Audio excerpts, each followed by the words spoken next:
Ethan Campbell-Taylor.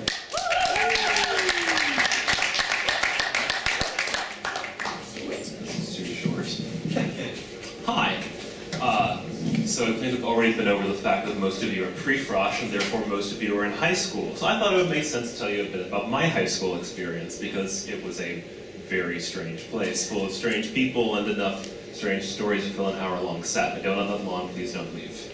I'm from Atlanta. I went to Henry W. Grady High School, which, like many things in the South, is named after a white supremacist. Because everything in the South is named for either a racist or a civil rights leader. It's very strange, I'm going to figure out why. I figured I would start talking about the bus ride over to Grady. Start of the day, it makes sense. The best thing about the bus was there's a radio, and whenever anyone comes on the radio, you can hear what else is going on in the other buses. So you can hear every strange thing that's happening, but you're at a safe distance, which is good, because you're often hearing things like, there's someone smoking marijuana on my bus, or they're throwing rocks out of the window, or some kids just broke open the back door and have escaped through it. That happened. But the best thing I ever heard on the bus, so we were going to school one day, and this woman comes on, and she goes, I need help, nobody is helping me! And then someone else comes on and is like, what do you need help with? And there's silence for about 15 seconds. And then she comes back on very briefly and goes,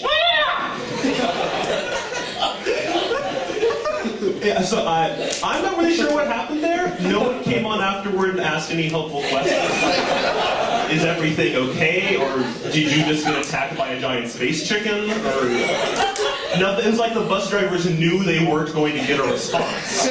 Like they knew that this was just a time for a silent vigil for their fallen co-worker struck down the line of duty by a giant space chicken or something. I don't know. So that was a typical bus ride. I'm not making this up. This is all absolutely true. I don't like when people make up stories. I think it's a bit sad when people make up stories because it means their own life isn't interesting enough to make up their own stories. That's a little sad. And also it's really easy to tell when people make up stories. I remember this one guy. He once tried to tell me, this is what he said. He said that, hey, I heard that that was his word, they found gonorrhea on one of the handrails at Grady.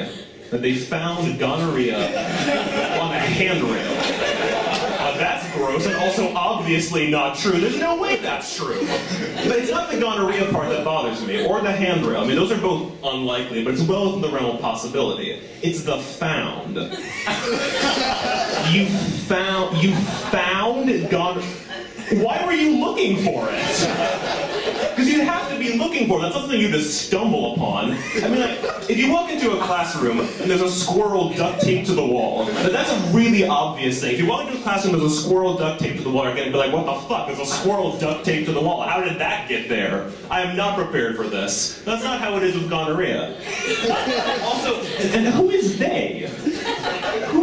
Is that the janitors? Because I don't think that's something they do. I don't think their to-do list is like search the stairwells for STIs and then go to the bathroom and then check for toilet paper and don't replace it. That's not how it works.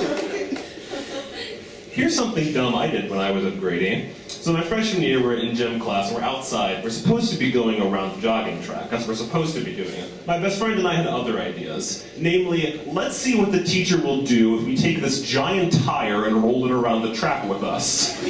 Let's just see, just like as a scientific experiment. It turns out the answer is nothing. That this man did not do a thing. And it's not that he didn't see us. We walked past him multiple times, and I said hello just to make sure that he knew what was going on. He did not do a thing. I think he was just so jaded by all the weird things he must have seen at Grady that nothing could surprise him anymore. This has actually happened with me to a certain extent. Like, there's this woman in New Haven. I've seen her a couple of times. Every time I've seen her, she has a wagon that is full of babies, which are clearly not hers, behind. She's walking along with a wagon full of babies. And like, it used to be I'd see something like this and think like, man, this is a really strange thing. But now when I see that, I'm just like, this is either a really shitty daycare or the ballsiest kidnapping of all time. And either way, I'm not going to interfere. Thank you all very much.